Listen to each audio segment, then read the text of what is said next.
joining us from. Before we get the ball rolling here, just tell us which city, which country you're joining us from before we get the ball rolling here. We have someone, Christina, tuning in from Houston. Yeah. We have people in Rennes, France, Edinburgh. Nice. Beautiful city. Ottawa. Jersey. Hi, Richard. Doha. Wow. Excellent. People in Ribeirão Preto, São Paulo. People from Doha. Oh, look at that. We Goiânia. have someone from Toronto. Toronto. Who? The Murcia in T.O. Spain. Toronto. Abu Dhabi. We have a pretty good eclectic bunch. Spain. Diverse bunch. Great stuff. Catherine, hey. Ottawa, nice. All right. I hope everyone is having nice weather. We're certainly not having nice weather in Toronto. I feel like winter is staying with us for a longer period, I guess. Argentina, Munich. All right.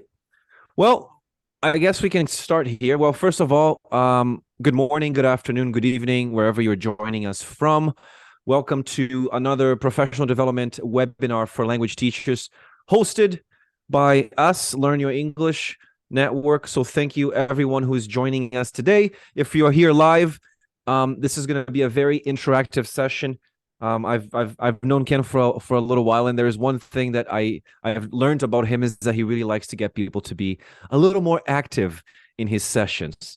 So I'm going to let Andrew and Mike introduce us very briefly.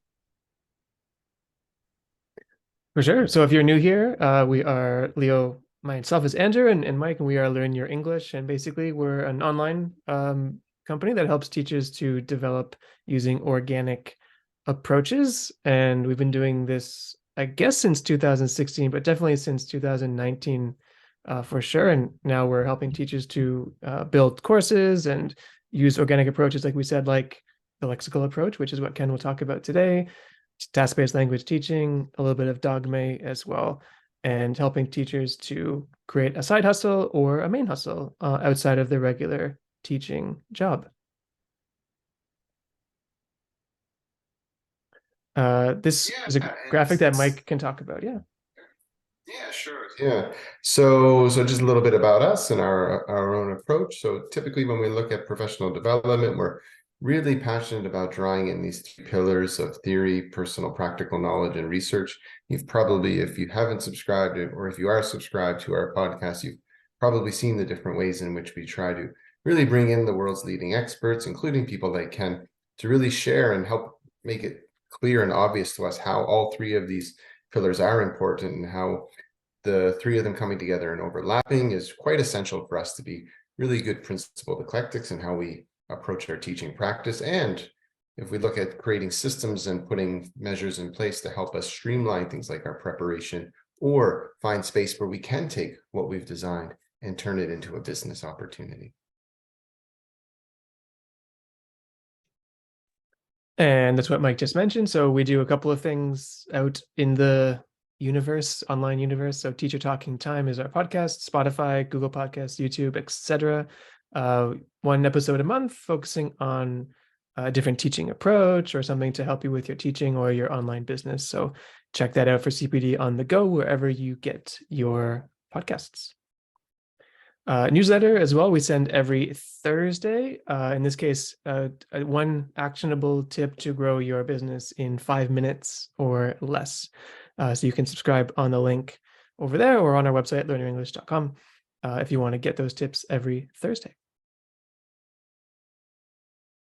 And as well, Mike, you want to talk about our TSM? Sure. Not TSM Plus, just TSM. Not TSM. That's right. Yes. Copyright. Yeah. Yes, folks, if you're not already involved in this network, we really would like you to join. And basically, we've created a free community for everyone out there, really, who's interested in taking some of these brilliant ideas that they have designed and implemented in their classroom and thinking of a creative way of turning them into an asset and maybe something that they can sell and create some, as interest as some passive income that could be perhaps a side hustle or maybe in fact become your your full-time hustle as well. So this community is, again, free for people who are interested in that sort of thing. And it's a great way to find out what other people are doing, as well as brainstorming some ideas, and also having a little bit of accountability kind of put in your life so that you're able to set up the systems that really we need in order to stay driven and successful individuals and teacherpreneurs. And if you're really interested, then, and if you already had thought about taking perhaps the teaching that you're already doing, perhaps some of you out there are teaching privates currently, or you're teaching groups of students, and really looking at the ways in which you might be able to expand that and make that sustainable. We do offer a program for people who have demonstrated this sort of acumen, and it's called the Teacher Accelerator Program, and it's something that's really boomed over the past year as teachers have decided that they love teaching online, but would really like to do it for themselves, and would like to, again, create an asset that they can use to perhaps create some passive income, and or at least supplement their income until it becomes a regular part of their lives. And if you are on social media, you can always follow us on Instagram at Learn Your English. We have our free community. Mike and Andrew are going to share the link with you.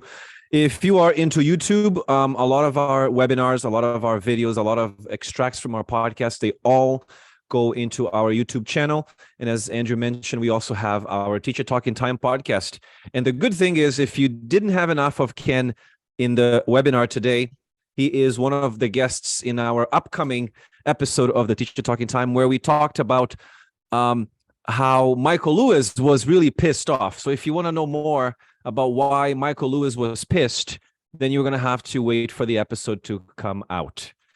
And yes, let me talk a little bit about our guest. I thought a lot about what kind of introduction I was going to make. So I decided that I was going to go with a professional one as opposed to a friendly one. But Ken is a friend. We've known each other for, I don't know, more than 20, not 20 years, but like close to that. But what I know about Ken is probably one of the biggest names in English language teaching in North America. It's someone who is highly experienced. He started teaching English as a foreign language and developing teaching materials back in Prague in 1995, a little bit after Milan Kundera wrote his novel, The Unbearable Lightness of Being.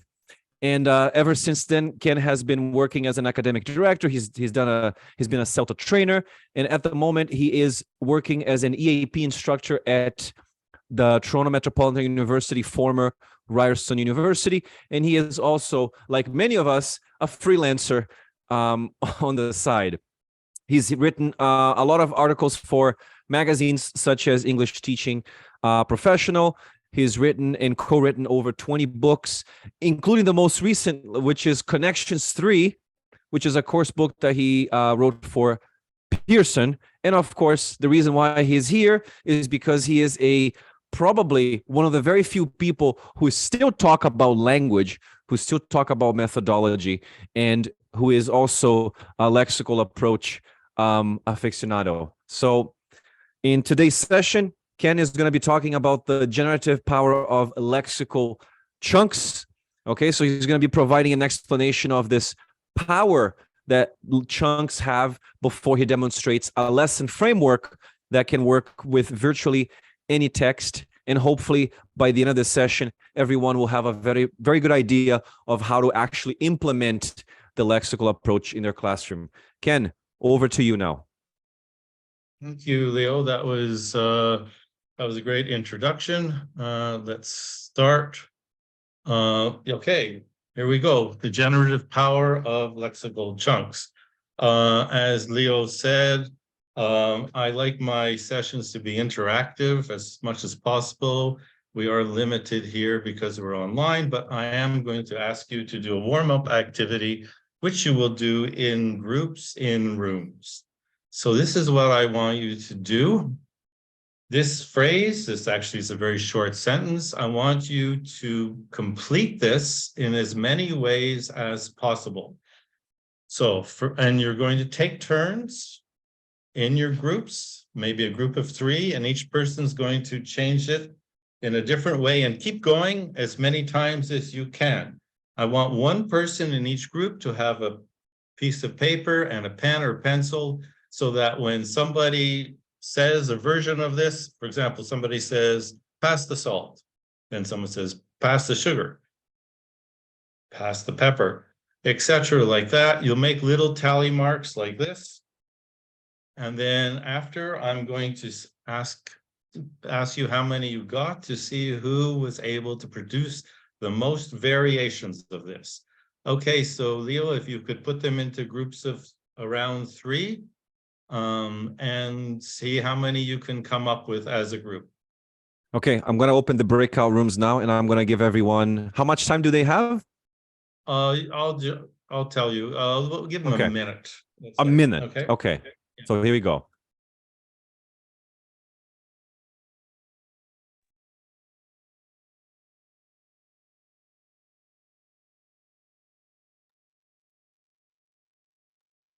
Hello, hello, hello. Hi there. Paulette. Hi, Paulette. How are you? Good, thank you. How are you? Good. Nice to see you. Good. Nice to see you too. Thanks. Denise, are you here? Yeah, I just figured out how to unmute myself. Okay. No worries. Thomas is joining as well. All right. I have a paper and a pen if we want to start. Okay. Who's brave? Who wants to be the first one? It was pass the something Exam. exam. All right. Pass the buck. That was my Good first one too. Pass the test. 3. Pass the peas. Pass the potatoes. Not a Potatoes. food I can do. Pass the pasta. Yes.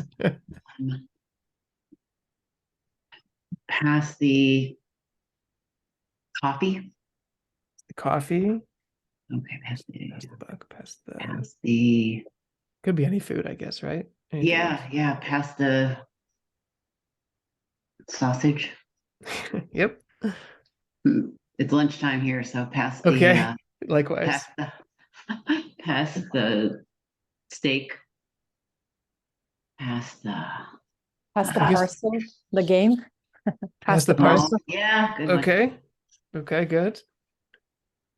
Because you could qualify it. Pass the warm steak. Pass the raw steak. Pass the Yeah. uncooked steak. Mhm. Pass the whole milk. There you go. Pass the whole milk. Oh, there you go. Pass the sugar. Pass the Sugar. cream. Pass the cream. Pass the salt. Pass the bread. Pass the butter. We are hungry. Yes, we are hungry. Pass the wine. Mm, You have a Okay. nice meal now. now we're thirsty. Pass the plates. Pass the plates. Pass the check. Would you say that? Or the bill Mhm. in a restaurant? Yeah. Would you say that? Yeah. Okay. Pass the card. Could you say pass the cards? I don't know if that's really a phrase. Interesting. It's like deal the cards, really, but I guess we could cheat and we could look at like a corpora, but we're not going to do that. pass the what else? Pass the Pass Pass the the- street. Like pass the go street. past as the a street. verb. Yeah. Yeah. Do we say pass the bar? no. Like if you're a Good lawyer, one. pass Yep, the bar. pass the bar. Yeah. Pass. Okay. Oh yeah, what's the one for accountants? Pass the CPA exam. Okay. There we go. Pass the slow car. I mean, you could tell your driver. Pass And that now slow if you're car. like driving right past the Uh-huh. Empire State Building, past Yeah, as yeah. you walk past or drive Mhm. past, right? Okay, pass. What else? It sounded easy when he said it. I see why he chose the verb now, because there's different like there's different meanings, right? Yeah. It's good. Anyone?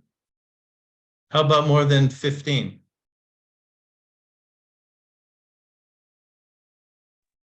Nobody? Oh, We I have got a some group chat here. messages. Oh, yes. Richard's group got Mariella's group got 20. That's great. 20, yeah. Yeah, we have Richard's groups with got 18. Okay, that's great. When I do this in class, I make it competitive. That motivates the students. Okay, so that's just a little warm-up activity. Now we're going to go on to talk about the theory. Now, before we continue, if any of you are thinking of taking notes, don't. There is a very detailed handout that will be available. It's available from my website. I will tell you how to get it at the end. So no need to take notes. The handout has everything in this session and a lot more. Okay, so I'm sure a lot of you have seen statistics like this. I got this from LexTutor, which is a great website, talking about the Longman Communication 3000, which is a list of the 3,000 most frequently used words in both spoken and written English. And the shocking thing is these 3,000 most common words account for 80% of the language. And of course, it's much more for speaking and probably a little less than that for writing, which is remarkable. Now, if we look at levels, for example, if you look at where 3,000 is, that's in kind of mid B1 level. And of course, B2, they're significantly above 3,000 words. So it means, according to this, that a B1 level learner should be able to sound and write almost as well as a native or a speaker or proficient user of the language, because they have 6% of it. But the question is, why don't our learners speak and write like us? Because we know they don't, especially at B1 level. Well, answers to that are, of course, they need grammatical structures. And in terms of grammatical structures, there are dozens of them. They also need lexical structures. Lexical structures, there are hundreds of thousands. So this is the premise, I'm sure a lot of you know this, of Michael Lewis's ideas about English language teaching and implementing, I have that one. And the idea being that because there are so many more lexical structures, so many more than there are grammatical structures, maybe in our teaching, we should be focusing on helping the students learn the lexical ones. And this is Michael Lewis there in the pink shirt. I'm sure most of you know who the person who he's with is. That, of course, is Scott Thornberry. We unfortunately lost Michael Lewis a few years ago, but I hope that his work will still live on, and I hope that this session will help make that happen to at least a small degree. Okay, so Michael Lewis, I saw him a few times, but at IATEFL Poland, which was the first time, second time, sorry. He said, educated native speakers know between 300,000 and 500,000 lexical chunks. And of course, the same would go for educated proficient users of the language. That is pretty remarkable. That's a lot. Now, the question is, how can you possibly create a syllabus focusing on that? Because you can easily create a syllabus around those dozens of grammar structures. And you probably know this. If you go to an advanced level course book in any course book series, they actually run out of grammatical structures and they have to start repeating some. There aren't even enough to cover a whole range of in a course book series. How can you possibly create a syllabus based on lexical chunks? And this is one of the reasons I think the lexical approach never really took off as it should have. And because, as you know, our teaching materials come from publishers for the most part. And how can a publisher possibly put together a course book series focusing on 300,000 lexical chunks? My answer to this question, and my answer to a lot of things in teaching, is let the students do it. So this is what we're going to look at. We're going to look at how the students are actually going to target language for a course. Okay, so let's talk a bit about the generative power, since that's what this session is about, the generative power of Lexis. So this is a definition of generative. And most important thing here, I think, is the idea of generating, producing and reproducing. So if we look, for example, at this phrase, This is highly generative, as you figured out when you did the warm-up activity. You can do probably hundreds of variations of this. So this is a highly generative phrase. Now, this is what Michael Lewis said about generative power. So if you would take just a minute or two and read this, because I think it's important.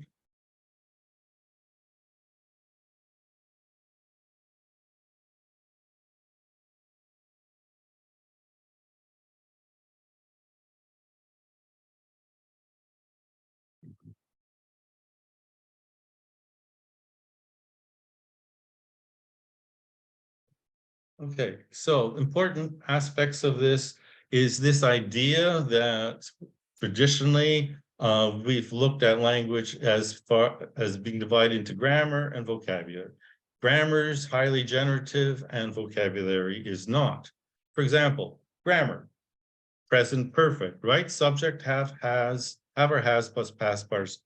You know that structure, that is incredibly generative. Basically, virtually every verb in the English language can be plugged into that structure. And so highly generative. That one structure will produce thousands. Same with the second conditional structure. If you know the word ketchup, you can't do anything with it. It's just ketchup. Okay, so that is the traditional view. Now, we look at the second paragraph here, the beginning of the second paragraph. So Lewis talks about chunks being placed on a spectrum, a generative spectrum, ranging from absolutely fixed to very free. So let's look at that now. So for example, ketchup is fixed. If we look at tomato ketchup, we have a collocation here. We're actually using a noun to collocate with ketchup. So that's a little less fixed. And if we do a corpus search for that, as I did, you can see by far tomato is the most common noun used with ketchup. There is apparently such a thing as banana ketchup. There's curry ketchup and mushroom ketchup and chili ketchup. Blueberry ketchup, I don't know, that sounds disgusting. Okay, so it's a little more generative. If we look at shake the ketchup, and if we focus on shake the as the part we keep and ketchup as the part we change, then that's much more generative. We can shake the feeling, shake the hand, shake the world, shake the bottle, shake the foundation, shake the tree, shake the earth, shake the confidence, etc. But if we go to pass the ketchup, as we've seen, that is virtually completely, it's very free. Once we can use that with virtually any object, even animate objects, pass the cat, right? Anything that we can pick up, we can pass. Okay, so let's talk about the how I put these ideas into this teaching method. First thing, and I believe this is true for any teaching, I believe all language must come from text. I don't believe that we should be looking at isolated individual words, because that's not the way language occurs. Even if it's a short exchange between somebody ordering coffee and somebody answering, that's a text. So I think everything all language must be looked at and must be examined in a context of a text. Most traditionally in class, it's obviously a listening text or a reading text. The text should be dealt with for comprehension first. This is logical. You are working with trying to advance their skills, their receptive skills, so you deal with it for comprehension first. Unknown vocabulary can be dealt with. And here we need to make a distinction, I believe, between receptive versus productive usefulness, because here we're still in the comprehension stage.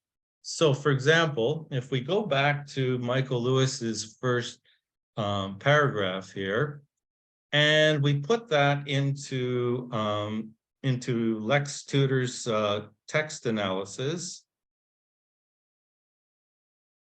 you can see, okay, so above B1 level would be words from the academic word list in yellow, and the red words, which were actually not on the list. So in order for a B1 student to understand this, for example, receptive usefulness, they would need to learn these words: traditionally, generative, non-generative, misguided, strictly linguistic, and pedagogical. That's for them to understand this text. That's receptive usefulness. But if we were to look at productive usefulness, what is useful, what would be useful for the students to use in, say, speaking or writing is different. Has traditionally been very useful in speaking or writing, divided into very useful, consisted of extremely useful, elements of very useful, and the latter extremely useful, has been challenged, shown to be adjective, and points of view. Different groups of words. Sometimes they overlap. Traditionally is in both categories, but I think here we need to make the distinction that we're looking at words that will help our students understand the text and other texts. Okay, the next thing that happens is in the lesson, the students brainstorm topics to be written or spoken about, because what we're going to test is the universality of the lexis, of these chunks. Are they really generative? Can we use them on different topics? So we have to get some ideas of different topics. Okay, then from the text, the students extract chunks based on their generative power. So, and you'll see an example of that soon. So, and here we're looking at productive usefulness. So what is useful in speaking and writing? So if we look at this text here, then we could say, like, well, we talked about this, has traditionally been, is useful. And that's very generative. You can say baseball has traditionally been played in the United States. Cycling enthusiasts are divided into serious cyclists and pleasure cyclists. I mean, I'm just basically you can use it for so many different things. So, okay, and then there needs to be some clarification and controlled practice as needed. And you, of course, as the teacher and the students will decide that. And you may refer back to the text to look at the structure if needed. So, for example, if you look at divided into, then I think you need to clarify that you need a noun or noun phrase after that. Divided into parts, divided into pieces, divided into segments, divided into continents, whatever. And you may clarify that you can have two nouns or noun phrases, divided into males and females, divided into left and right, whatever. And of course, with shown to be, you should establish that there will be an adjective as part of that chunk. Shown to be correct, shown to be incorrect, shown to be useful, shown to be worthless, shown to be important, shown to be unimportant, etc. So you need an adjective as part of that chunk. That's what you'll do in the clarification stage. You'll see some examples of that later. Okay, then the students try to use the extracted chunks on a selected topic. Okay, we're going to go back to this, and I'm going to let you challenge me. I want you to send me a message in chat. Give me any topic, and I'm going to see if I can use these lexical chunks on that topic. So send me a message, send me a topic. Baseball, household pets, doesn't matter. Okay, soccer.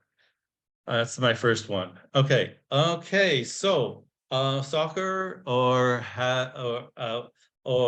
as it's also known in most of the world, football has traditionally been divided into professional and amateur. Each team consists of players who play different positions. There are, of course, elements of soccer in other sports, particularly ice hockey, which is based on the same premise. And the latter, I think, was highly influenced by soccer. And now this idea that soccer should have shootouts at the end has been challenged by many people. And I think part of it, anyways, you get the idea. Pesto sauce. Yes, pesto sauce has been traditionally divided into traditional pesto, which is made from basil, and other types of pesto. For example, I have some pesto in my fridge from artichokes. And of course, the artichoke pesto consists of, I could go on. Okay, so you get the idea. And okay, so next, of course, in the class, you would provide feedback on the productive tasks that the students did, and of course, some error correction where needed. Okay, now, how about selecting chunks? How can you guide the students in terms of what chunks to select and what is a chunk? Okay, so you need to establish parameters for chunks. One thing I always do is I say the maximum and minimum number of words. Usually I say between 3 and 6 words. In some cases, you'll have the students working in groups or pairs, and you might want to tell them how many chunks you want them to find.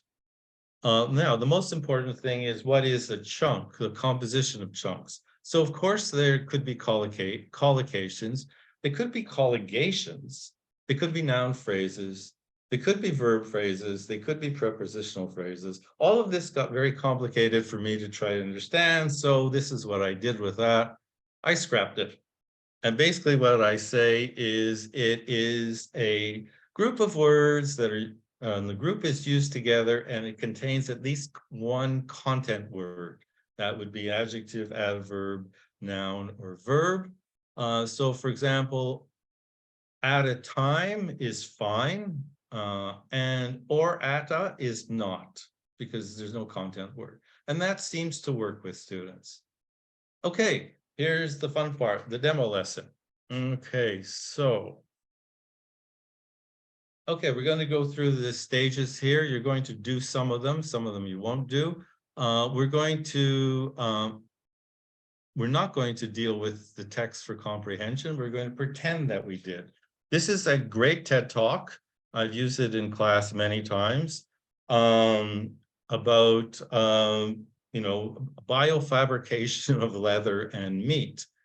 So of course, you would deal with it first, so listening comprehension task, and then deal with the unknown vocabulary that you feel is important receptively. Then the students brainstorm topics to be written or spoken about. Okay, so now what I'm going to do is go here. Okay, here I'm going to make a list of topics. And what I would like you to do is to send me in chat some conversation topics, things that we could talk about. Somebody said soccer. Okay, we'll put that on the list. Soccer is one possible topic. Oh, dating, I like that. Okay, dating. Easter. Vacations, good. Sports, well, coming fast and furious. I'll help you out, Cameron. I don't know how good you are at typing and reading. Pets, getting fit. Pets, yeah. Getting fit. Food, fashion, Food. gardening, Good food. emptiness syndrome. Oh my gosh. Fashion. Gardening. Money is a good one. Yeah, crime. Crime, good one. Okay. Jobs. Yeah. Ooh, Time management. Films. Oh, gotta have films. Extraterrestrials, okay, just to and- challenge your spelling. There you go. ET. I can spell that. Okay, culture. Good one. Culture and aliens in general. Let's see if we can spell that. Values. Thanks, Susan. Diversity, elections. Dystopia. Yeah. Social That's media was there interesting. too. Social media. Okay, maybe 3 more just to make this. Podcasts, you have to include podcasts. Hold on. Space. Hold on. I'm just going to Good job, everyone. delete rows. Delete rows. Okay. Okay. Religion. Podcasts. Oh, religion. We gotta have religion. And AI. B in Of religion. course, Karen. AI. Yes. Okay, there we go. I can spell that. Okay, that's great. Okay, so let's go back now to the PowerPoint. Okay, we got our topics. Okay, so next, what's going to happen is you're going to extract chunks based on generative power. So here's the text. This is the script from that TED Talk. Now let's take a closer look. Now, for example, started a company to do something. That's pretty good. You could use that for lots of things. You started a company to fight crime. Started a company to investigate dystopias. Just thinking of some of the topics you had there. A little crazy, you could use that too. People who don't like soccer are a little crazy. People who don't have pets are a little crazy. So you can see that can be used for a lot of things. That's a good one. Grow animal products, I don't think so. It's a chunk. Definitely it's a lexical chunk, but not highly generative. So this is your challenge. With the rest of the text, you're going to try to find chunks that are highly generative. And you're going to, oh, we lost one of our topics. You're going to send them to me in chat. Okay, here is the text. So from this text, I want you to send me some ideas in chat for what you think are highly generative lexical chunks. Okay, let's see what we got here. Has been made. Human tissues not so highly. Takes a toll on. Okay, first suggested.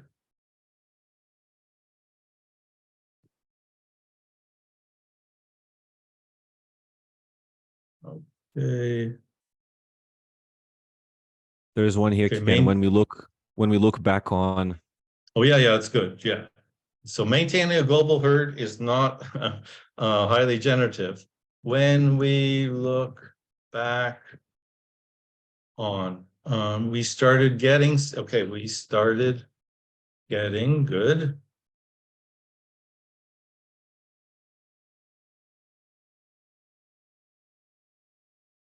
Quite frankly, Much progress has been made. Good one. Progress has been made. Okay. Quite frankly, okay. Not quite. Quite frankly. Can be used to. Good one.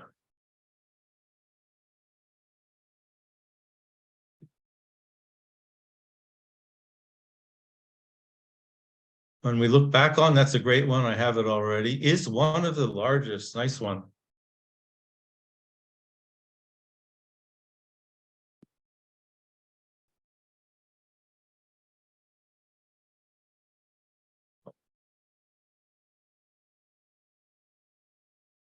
Over the next few decades. Good. Good one.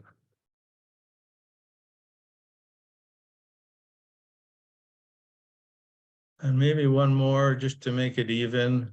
I'm convinced that. Excellent, whoever had that. Okay. I'm convinced that. Okay. Oh, that. Okay, we'll stop there. Those are great. The other ones, some other great ones too, but you get the idea, which is the main idea right now. Okay, let's go back. So, okay, so next, clarification and control practice as needed.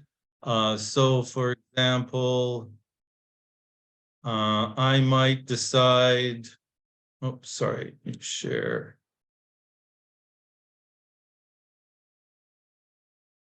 What happened? Oh, there. What happened to it? Hold on. You share.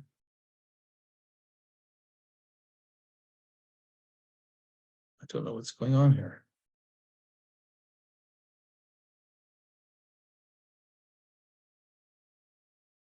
It's not working. Okay, so let's. Okay, technical problems as usual.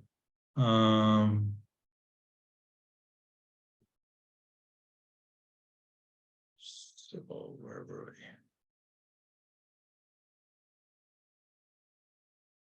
Okay, so next is clarification and control practice. Okay, so that's you would, for example, you would need to establish I'm convinced that is followed by a clause. When we look back on, and then you need to clarify that there's a noun that comes after that. When we look back at our lives, when we look back at at what happened, or it could be a short clause. Okay, so next is when you try to use the extracted chunks on a selected topic. And what's going on here? Oh, hold on. No, okay.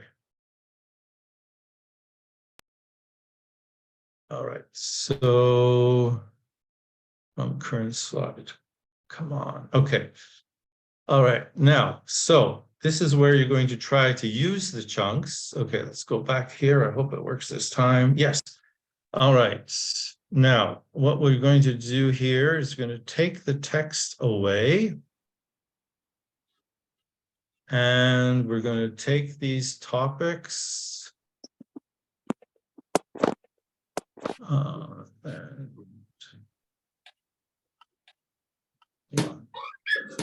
So copy. We're going to paste them in here. Paste special. Perfect. Oh, not so perfect. Okay, let's see if we can fix this problem.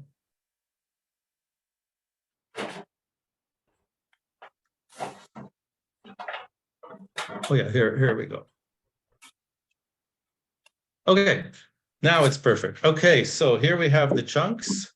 Here we have the topic. So what I'm going to do now is I'm going to put you in groups. You're going to choose one of these topics. You're going to have a conversation, so in groups of 3. And in your conversation, you're going to try to use as many of these chunks as you can. So if you're talking about gardening, you can say, well, spending a whole day in the garden really takes a toll on my back. But when we look back, and they don't have to be in order, quite frankly, I think this is a problem that older people have. We started getting this problem many years ago. When we look back at the different techniques used in gardening, we realize that many of them can be used too, etc.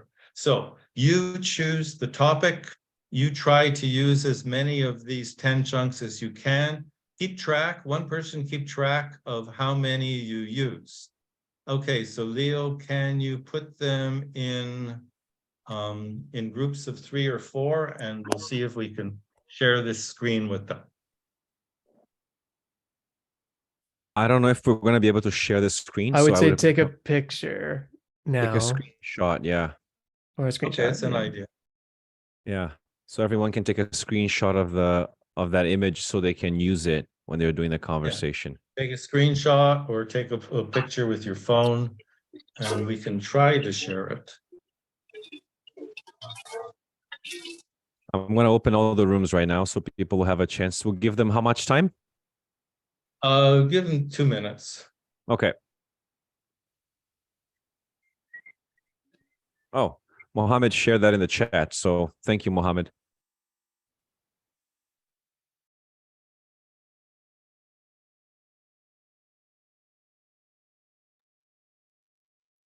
Hello, hello. We're back again.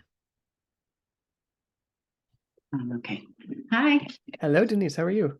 Hi, Again, good, still how are good. you? Awesome. All right. Oh, we can share it there. Beautiful. Okay, That makes it much easier. Who wants to start? so we need to pick a topic, right? Does Yes. anybody have a preference for the topic? Not me. Can we use it for different topics or just stick with one topic? Well, we have to try to do as many with one topic, he said, right? Yeah. Let's choose one and use it. Any Could we do preference? gardening? He did gardening already. He started it, He but did gardening, he did soccer. So let's choose okay. film. Films. Okay. Yeah, that's good. All right. Okay. Okay. I don't know. Watching too many films during the pandemic probably took a toll on people's eyes. Okay. I don't see those bits. Wait. I don't see the little sentence things right now for some No, reason. it's gone. The Go to chunks. my Okay, let picture me now. edit the picture. I'll let Thomas, you have one? Yeah, a lot of progress has been made in film production. Nice. Nice. Our film industry is one of the largest industries out there. Good. The dogme movement was actually first suggested through films. It's a Danish film movement.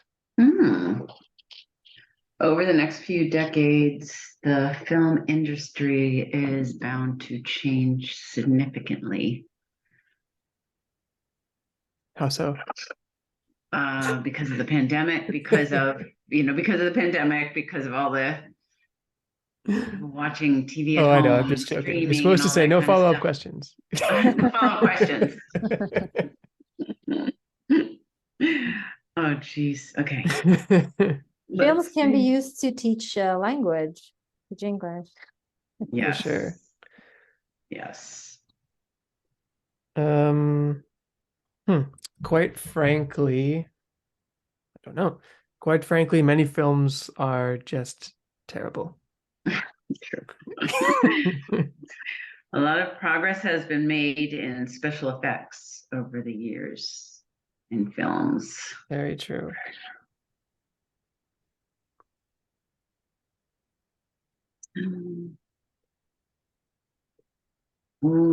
Films can be used to create empathy across cultures. Sometimes when we look back on older films, they look amateurish Sure. compared to modern films. Citizen Kane, I've watched recently. Yeah, I'd love to It's be. still good. Okay, so what I do in class, which I'm not going to do now, is I ask each group how many they were able to use, and then, in a class of a reasonable size, I would ask each group or each pair to try to recreate their conversation, and I'd ask the other groups to listen for how many of the phrases they were able to use. Okay, so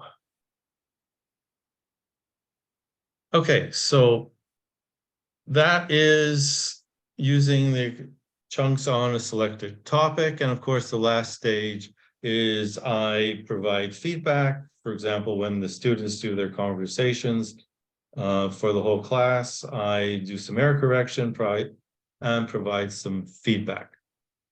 Okay, let's look at some actual student samples of this this method from some of my classes. Okay, what I often do in class, as I try to get away from computers, is I had the students write the chunks that they found on strips of paper. These strips of paper, these are half sheets of 8.5 by 11 A4 paper.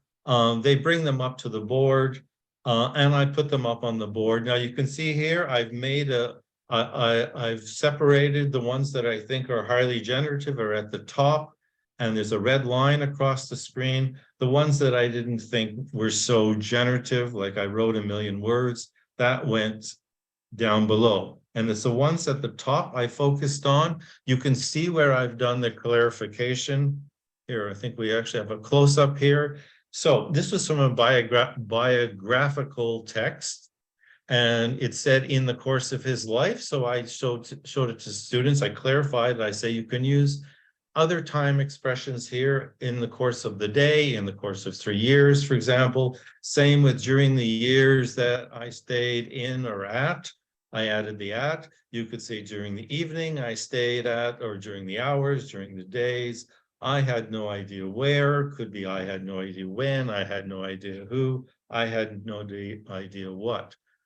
Okay, so sometimes I do writing activities. I like having students write on flip chart paper in groups, sometimes individually, so I can post them on the wall. That's what you're seeing here.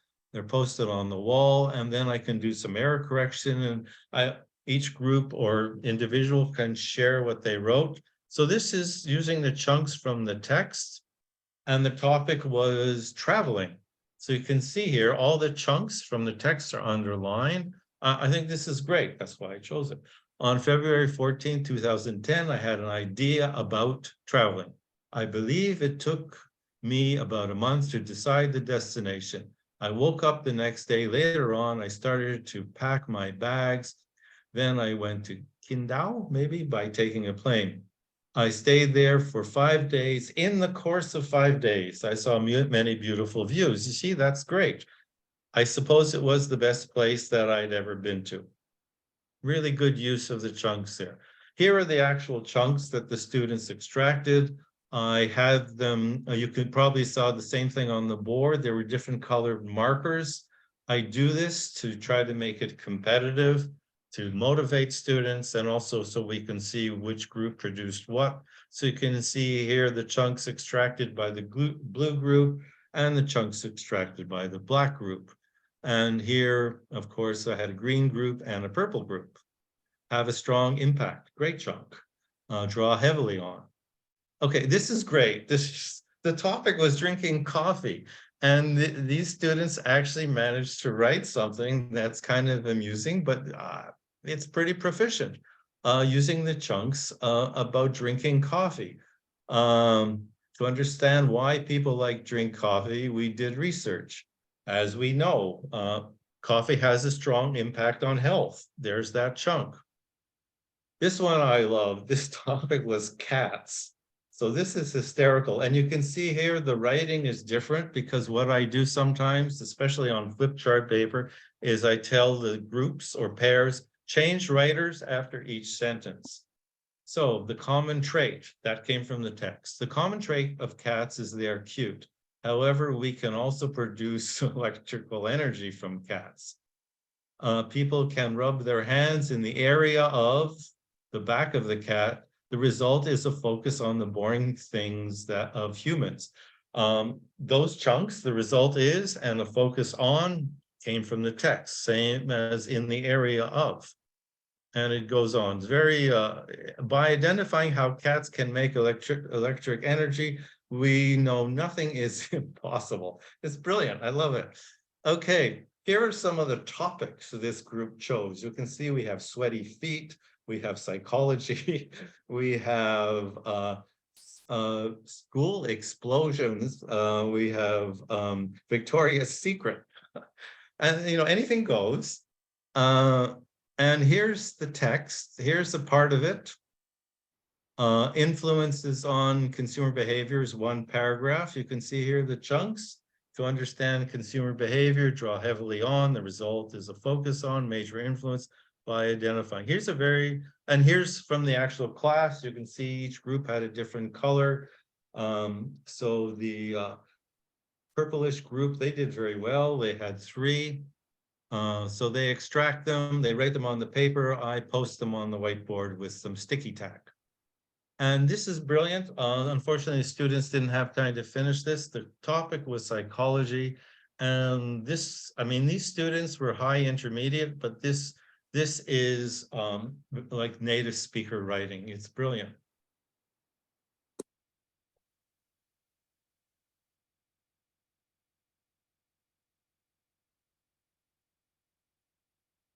Okay, so that's the lesson. Beyond the lesson, what I would suggest is going back to creating the syllabus for a course.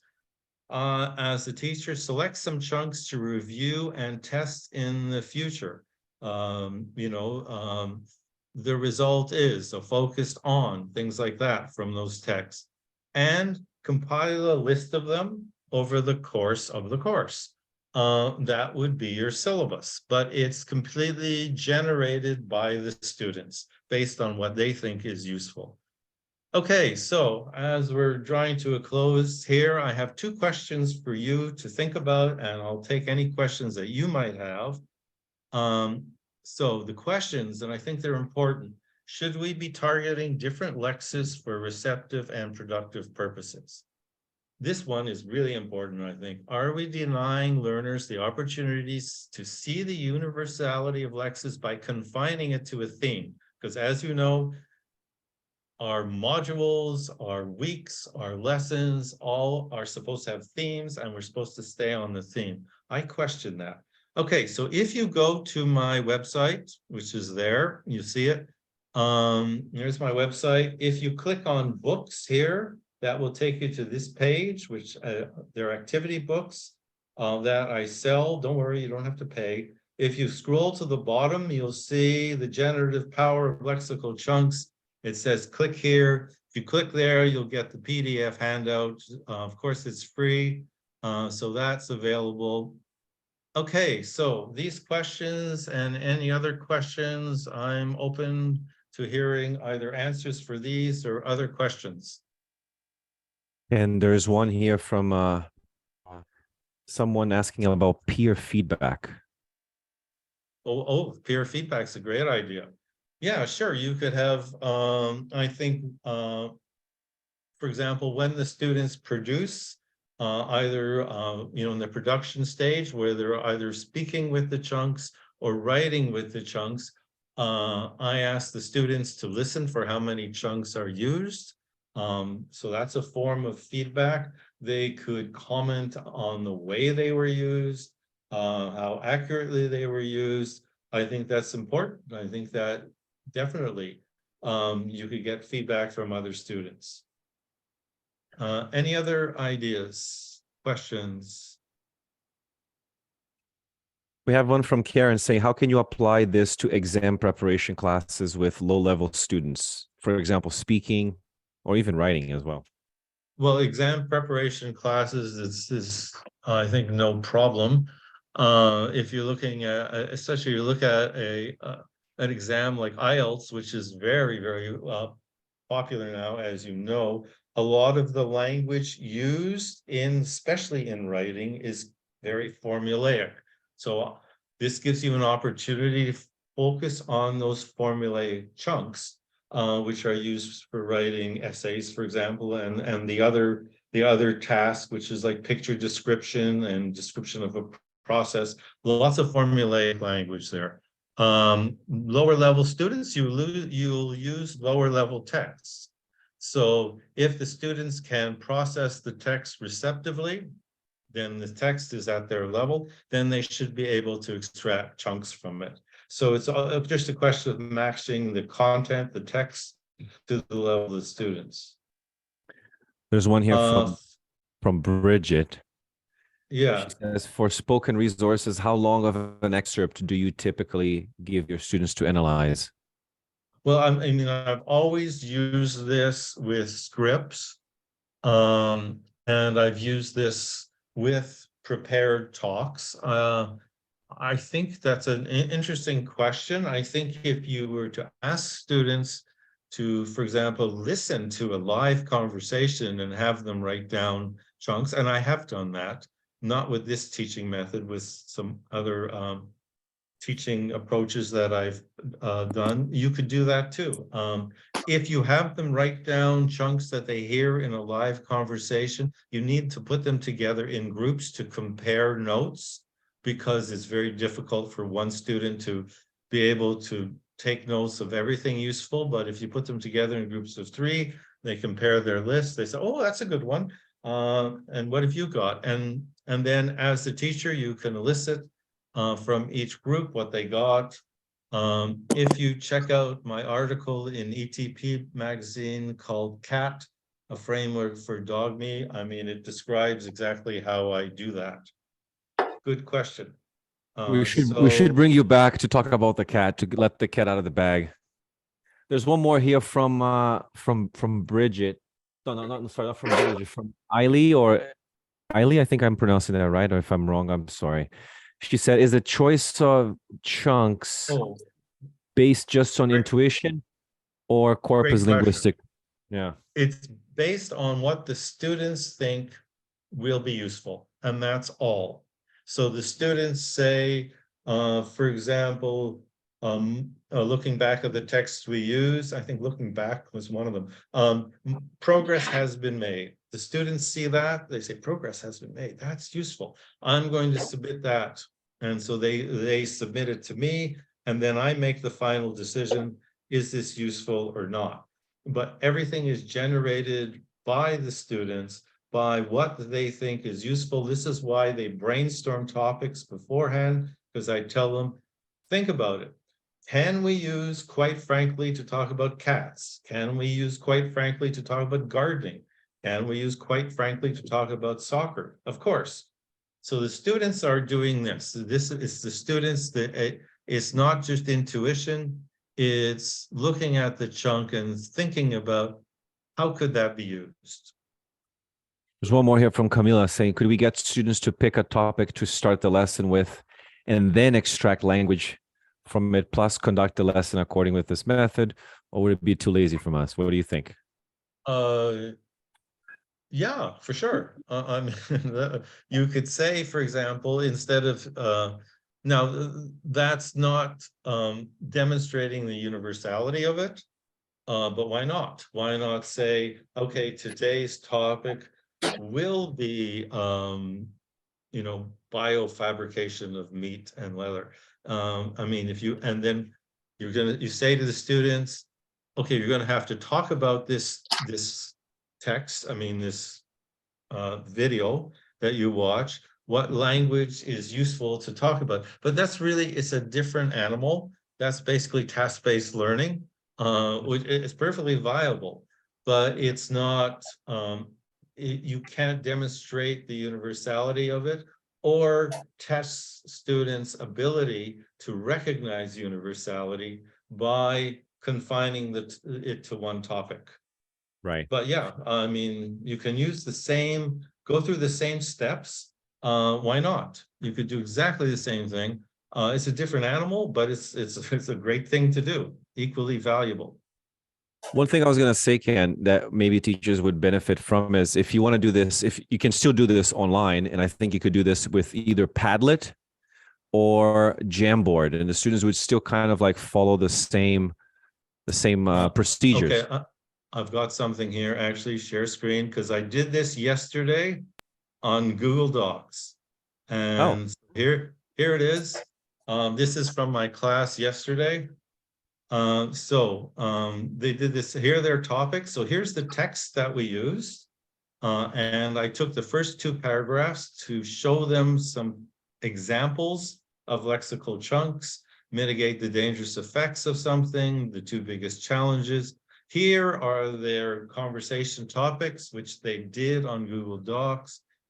Here are the chunks that they listed. You can see I had 4 groups. Each group listed some chunks. I added the noun phrase part, noun phrase part afterwards. And then I chose 16 of them that they, and here, look at this text here. In urban areas, that's a chunk, there has been an increased demand for video games as a popular form of entertainment. This increase can be attributed to vast improvements in game technology. Climate change's biggest challenge is rising temperatures. In urban areas, the climate problem is the most serious place. That's a mistake, but I've actually, you see here, I've used error correction codes to show where the mistake was, and then they corrected the paragraph by copying and pasting it on the right. So this was entirely done online. And yeah, why not? Okay. Well, we're running out of time here. Thanks everyone for joining in. We're definitely going to be bringing Ken back so he can bring his cat along. We will talk about dogme because we're going to have a dogme session coming up soon. But thanks everyone who was here attending the session. If you're watching this live, thanks for your participation. If you are watching the recording, don't forget to subscribe to our YouTube channel. We're going to be sending out the recording to those who have registered, so you will have access to this. And of course, you can always download the handout that Ken has kindly provided. So Ken, thank you very much. Thanks, everyone. Thank you. I hope you all have a great rest of your day, great Wednesday, and we'll see you at the next one. Thanks, everyone, and hello to the people that I know. I see there's quite a few of you. It's nice to see you again. That means you, Jerry.